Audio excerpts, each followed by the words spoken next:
नमस्कार, मैं माया और आप सुन रहे हैं नींद की श्रृंखला से जुड़ी हुई कहानियाँ। इस श्रृंखला को आगे बढ़ाते हुए आज की कहानी सुनेंगे, टोपी वाला मंत्र। हमारी कहानी के मुख्य पात्र हैं शंकराचार्य जी, जो पेशे से वकील हैं। उनका 8 साल का बेटा राम, और राम की शरारत में भी शंकराचार्य जी अपनी वकालत की धाराएं लगाते रहते हैं।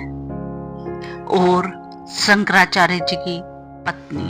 कहानी शुरू करने से पहले आपसे छोटा सा अनुरोध करना चाहती हूँ, कृपया आपका सहयोग दें। चैनल को लाइक करें, शेयर करें और सब्सक्राइब करें। नाम से तो नन्ना राम नन्ना ही था, लेकिन जितनी और जिस किस्म की वह शरारतें करता था, उसके लिहाज से बहुत बड़ा था।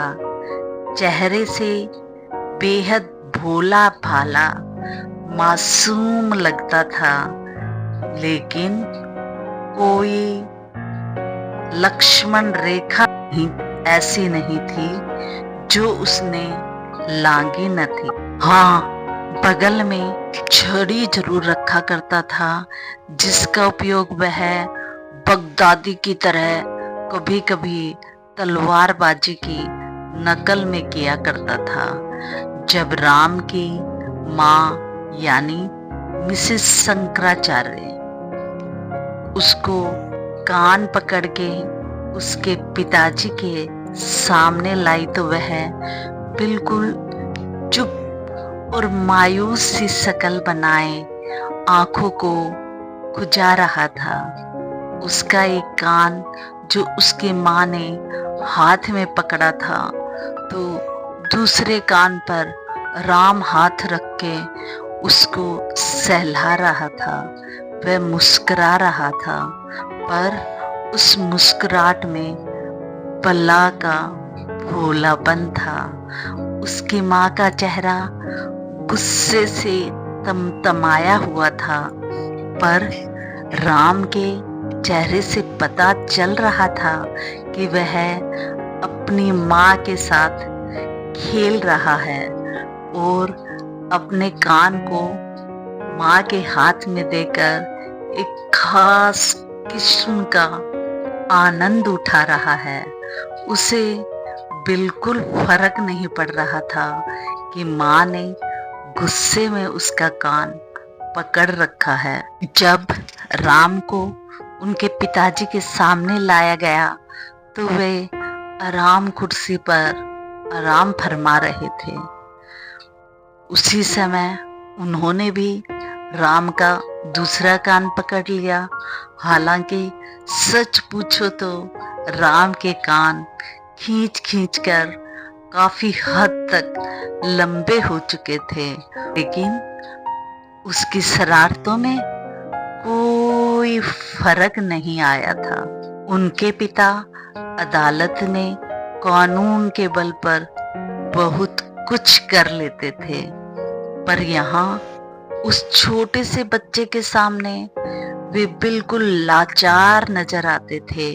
उनकी कोई भी युक्ति राम के सामने चल नहीं पाती थी। एक बार मिस्टर शंकराचार्य ने किसी शरारत पर उसको परमेश्वर नाम से डराने की कोशिश की थी। उन्होंने कहा था, देख राम, तू अच्छा लड़का बन जा, नहीं तो मुझे डर है कि परमेश्वर तुझसे नाराज हो जाएंगे। राम ने जवाब दिया था, आप भी तो नाराज हो जाया करते हैं और मैं आपको मना लेता हूँ। फिर थोड़ी देर सोचने के बाद उसने पूछा था, बाबूजी, यह परमेश्वर कौन है? मिस्टर शंकराचार्य ने उसे समझाने के लिए जवाब दिया था, भगवान और कौन होगा, परमेश्वर।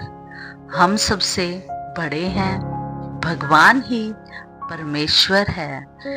इस मकान जितने बड़े हैं वो इससे भी बड़े।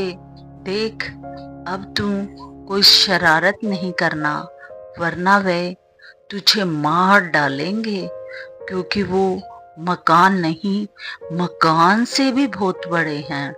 मिस्टर शंकराचार्य ने अपने बेटे को डराने के लिए परमेश्वर को उससे ज्यादा डरावनी शक्ल में पेश करने के बाद अपने मन में यह मान लिया था कि अब राम सुधर ही जाएगा और आगे से कोई शरारत नहीं करेगा।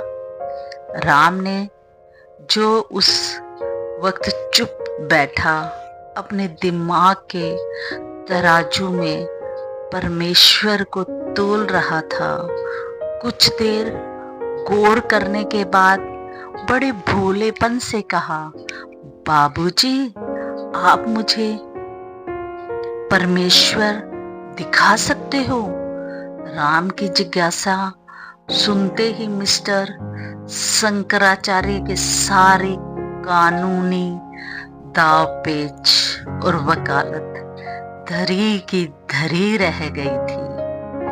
किसी मुकदमे का हवाला देना होता तो वह उसको फाइल निकाल कर दिखा देते, ठीक उसी तरह जिस तरह किसी मुजरिम के किसी हिंदी की किसी धारा के बारे में सवाल करने पर उनके सामने अपनी मेज पर से वह मोटी किताब उठाकर खोलना शुरू कर देते थे। राम की माँ ने कहा, कान छोड़ते हुए, इस करम जले ने तो जीना हराम कर रखा है। जब देखो तब नाचता थिरकता कूदता फिरता है, इसे शर्म लिहाज तो है नहीं। सुबह से मुझे सता रखा है, कई बार पिट चुका है, पर यह अपनी शरारतों से बाज ही नहीं आता। रसोई घर में 2 कच्चे टमाटर निकाल कर खा गया है। अब मैं सलाद, सुबह से मुझे सता रखा है, कई बार पिट चुका है, पर यह अपनी शरारतों से बाज ही नहीं आता। रसोई घर से 2 कच्चे टमाटर निकाल कर खा गया है। अब मैं सलाद में क्या अपना सिर डालूंगी? मिसेस शंकराचार्य के आरोप सुनकर मिस्टर शंकराचार्य को एक धक्का सा लगा। वह उम्मीद लगा बैठे थे कि राम के खिलाफ कोई संगीन इल्जाम सुनने को मिलेगा, पर यह सुनकर कि उसने रसोई घर से 2 कच्चे टमाटर निकाल कर खा लिए, उन्हें घोर निराशा हुई। राम को चिटकाने और कोसने के लिए सोची हुई सारी योजना बिना अमल किए ही ठंडी पड़ चुकी। ऐसा महसूस हुआ जैसे मोटरसाइकिल के पहिए से सारी हवा एकदम निकल गई हो। टमाटर खाना कोई गुनाह नहीं। इसके अलावा कल ही मिस्टर शंकराचार्य के एक दोस्त थे जो जर्मनी से डॉक्टरी की ऊंची पढ़ाई करके आए थे। उन्होंने कहा था कि अपने बच्चों को खाने पीने में कच्चे टमाटर जरूर देना चाहिए, क्योंकि उनमें खूब विटामिन होते हैं। इस वक्त चूंकि वह राम को डांटने डपटने का मन बना ही चुके थे और उनकी पत्नी की भी यही इच्छा थी, इसलिए उन्होंने थोड़ी देर गौर करने के बाद एक कानूनी नुक्ता निकाला और अपनी खोज पर मन ही मन खुश हो गए।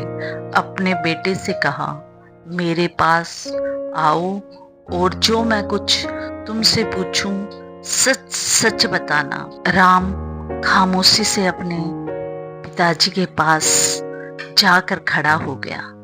मिस्टर शंकराचार्य ने पूछा, तूने रसोई घर में से 2 कच्चे टमाटर निकाल कर खाए हैं? राम ने जवाब दिया, तू कहाँ थे? माताजी झूठ बोल रही हैं, तू ही बता कितने थे? 1.5, 1 और आधा।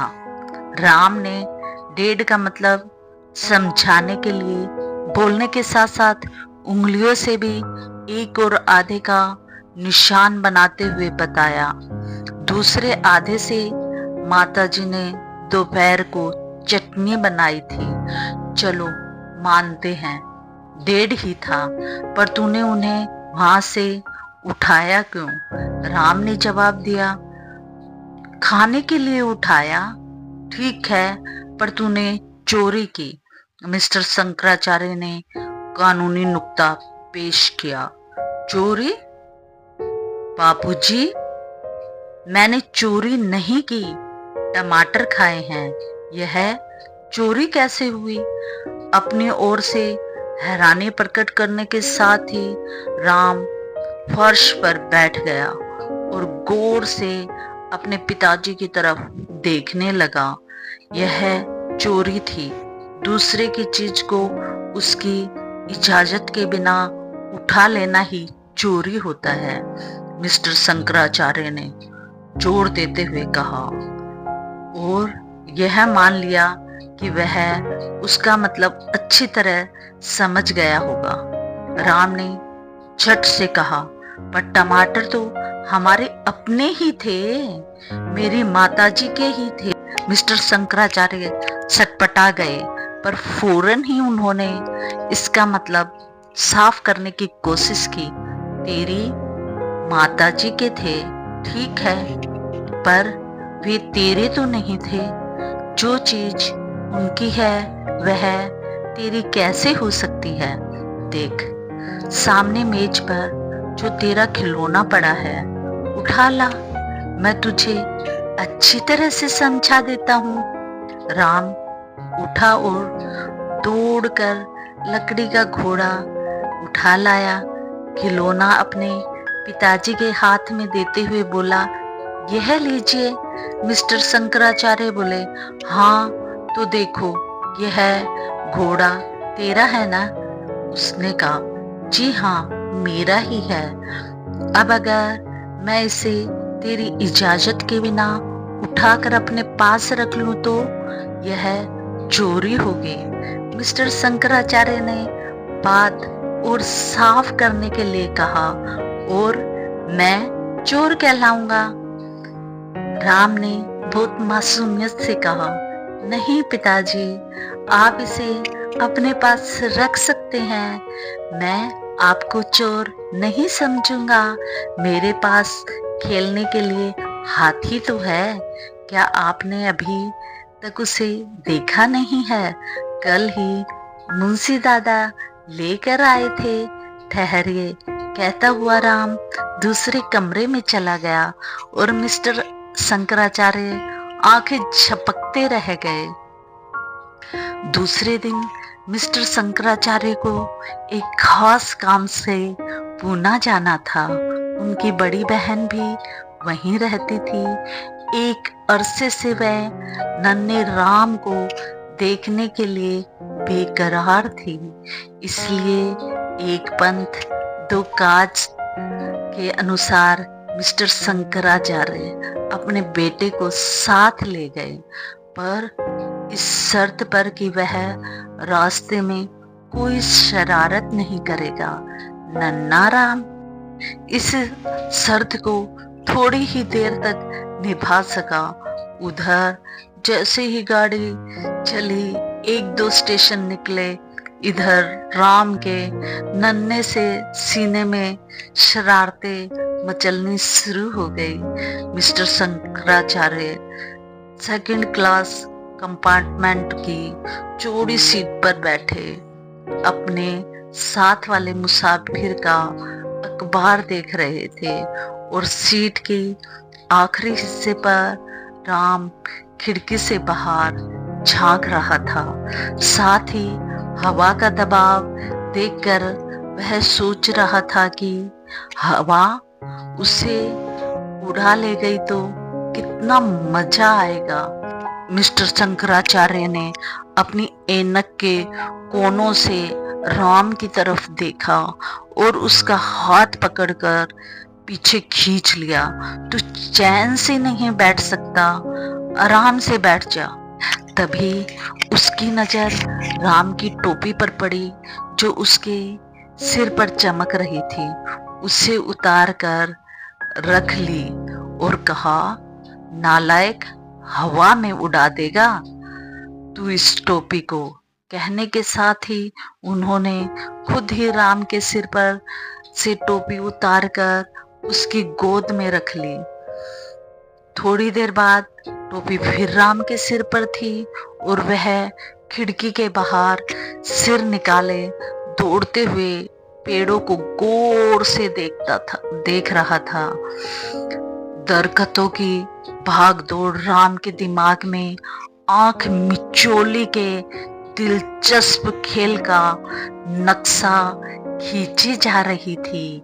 हवा के झोंके से अखबार फड़फड़ कर रहा था और मिस्टर शंकराचार्य ने फिर अपने बेटे के सिर पर टोपी देखी और वो गुस्से में लाल पीले हो गए।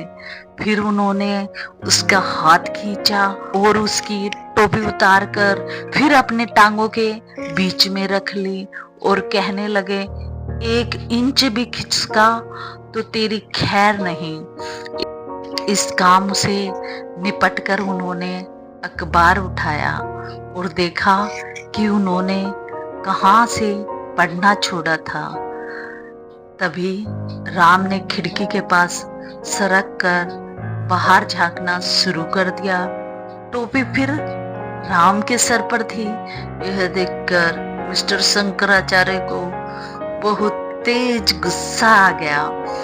उनका हाथ भूखी चील की तरह टोपी की तरफ बढ़ा। पलक झपकते ही उन्होंने टोपी निकाली और सीट के नीचे डाल दी। यह सब कुछ इतनी तेजी से हुआ कि राम को समझने का मौका ही नहीं मिला।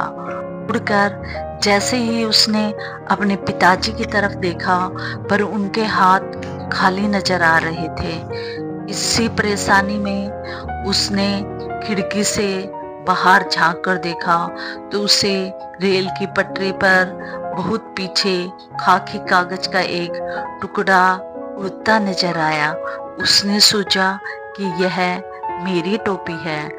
इस ख्याल के आते ही उसके दिल में धक्का सा लग गया।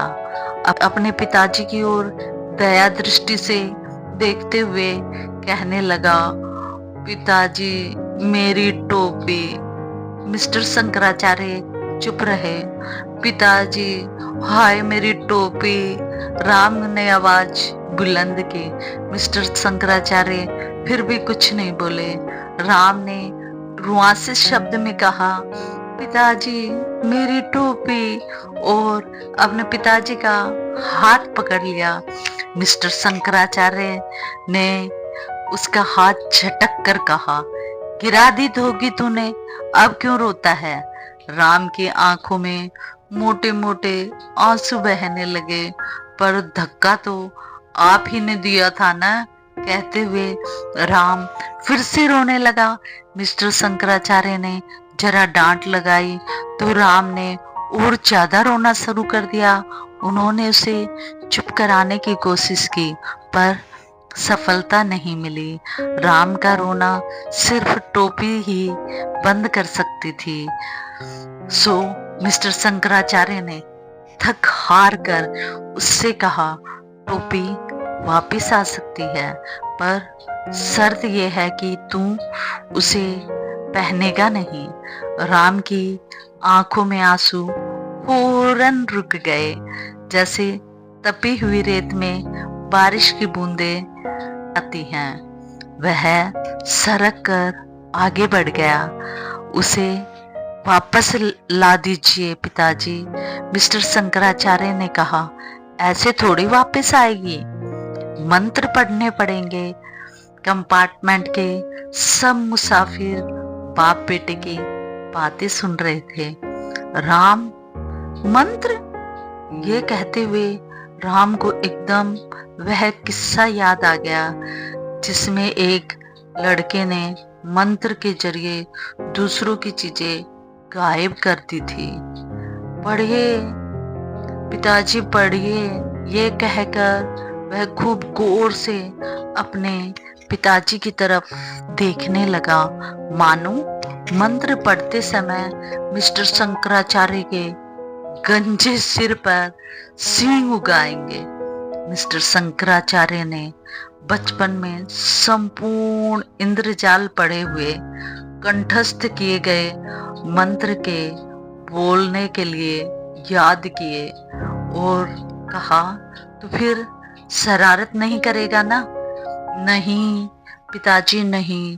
मंत्र की गहराइयों में डूबने को आतुर राम ने अपने पिताजी से शरारत न करने का वादा कर दिया। मिस्टर शंकराचार्य आंख बंद करके मंत्र बोलने लगे। मिस्टर शंकराचार्य ने कहा, राम, तू भी अपनी आंखें बंद कर ले। जैसे ही राम ने आंखें बंद की तो मिस्टर शंकराचार्य ने टोपी उसके सिर पर गिरा दी।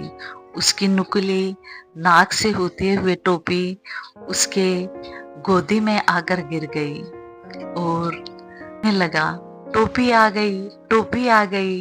राम ने सिर्फ इतना कहा और चुप्पी लगाकर बैठ गया। मिस्टर शंकराचार्य राम को चुप बैठने का हुक्म देकर अखबार पढ़ने में मग्न हो गए। बड़ी तेजी से दौड़ती जा रही थी। मिस्टर शंकराचार्य पढ़ते जा रहे थे। उन्हें ऐसे लग रहा था जैसे अदालत में सन्नाटा छाया हुआ है। सिर्फ टाइपराइटर की ही टिक टिक सुनाई दे रही है। अभियुक्त यानी राम एकदम से चिल्ला उठा, पिताजी! ठीक उसी समय राम ने अपने पिताजी को जोर से आवाज लगाई, पिताजी! मिस्टर शंकराचार्य को ऐसे लगा जैसे अखबार में छपी हुई उस लाइन के आखिरी लफ्ज अखबार से निकलकर उछल पड़े हों। राम के थरथराते हुए होठ बता रहे थे कि उसने कुछ कर दिया है। मिस्टर शंकराचार्य ने जरा तेजी से कहा, क्या है? साथ ही अपनी ऐनक के एक कोने में से राम की टोपी को सीट पर पड़ा देख तसल्ली की सांस ली। राम आगे सरक कर आया और कहने लगा, पिताजी, वही मंत्र पढ़िए। आचार्य जी ने कहा, क्यों? यह कहते हुए मिस्टर शंकराचार्य ने राम टोपी की तरफ गौर से देखा जो सीट के कोने में पड़ी थी। आपके कागज जो यहाँ रखे थे मैंने बाहर फेंक दिए हैं। राम ने उससे आगे कुछ और भी कहा, पर मिस्टर शंकराचार्य की आंखों के सामने अंधेरा छा गया था।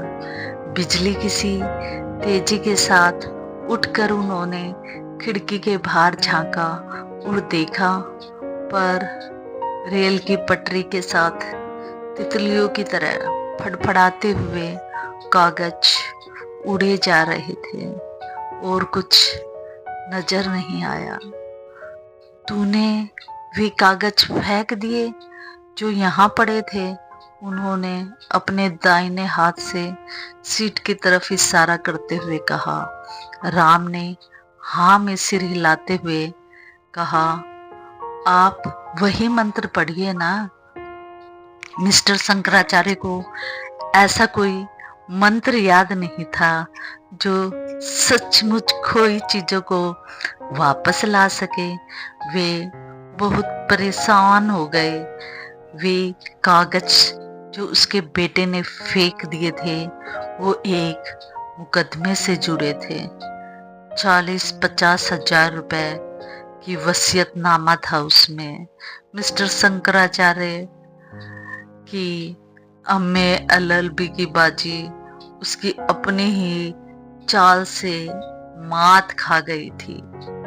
पल भर में उनके कानूनी दिमाग में कागजात के बारे में सैकड़ों ख्याल आ गए थे। मिस्टर शंकराचार्य के क्लाइंट का नुकसान उसका अपना नुकसान था, पर अब वे क्या कर सकते थे?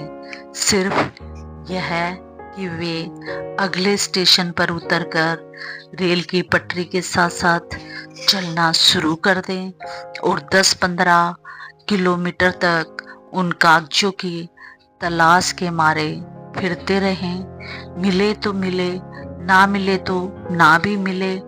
उनकी हिम्मत जवाब दे रही थी।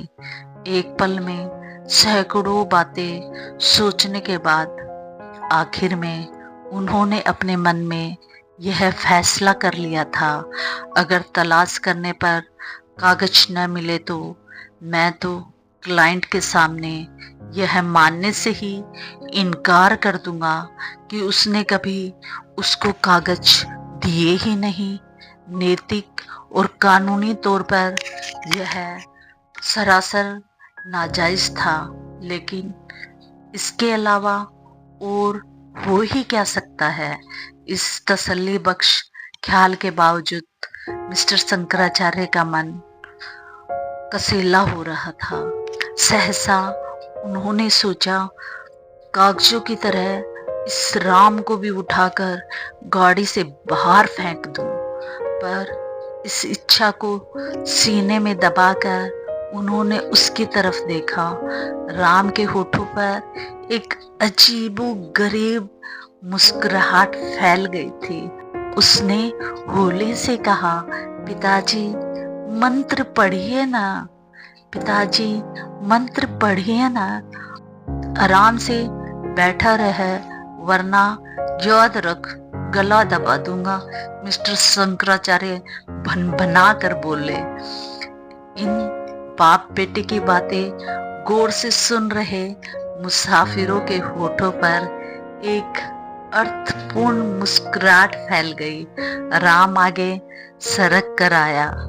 बाबूजी, आप आंखें बंद कर लीजिए, मैं मंत्र पढ़ता हूँ। मिस्टर शंकराचार्य ने आंखें बंद नहीं की, लेकिन राम ने मंत्र पढ़ना शुरू कर दिया। सुहा सुहा, और सुहा के साथ ही मिस्टर शंकराचार्य के सिर पर से कागज का एक बुलंदा आ गिरा। उनके नाक के चश्मे को नीचे गिराता हुआ उनकी गोदी में आकर गिर गया। राम जोर जोर से बोल उठा, हाँ पिताजी, मैंने मंत्र पढ़े तो जादू से आपके सारे कागज वापस आ गए थे। सभी मुसाफिर हंस रहे थे और शंकराचार्य जी को कह रहे थे, आपका बेटा नटखट है, दिमाग वाला है, इसे ऐसा ही रहने दें। ये विनम्र अनुरोध है। ऐसी कहानियाँ सुनते रहने के लिए चैनल को लाइक कीजिए, शेयर कीजिए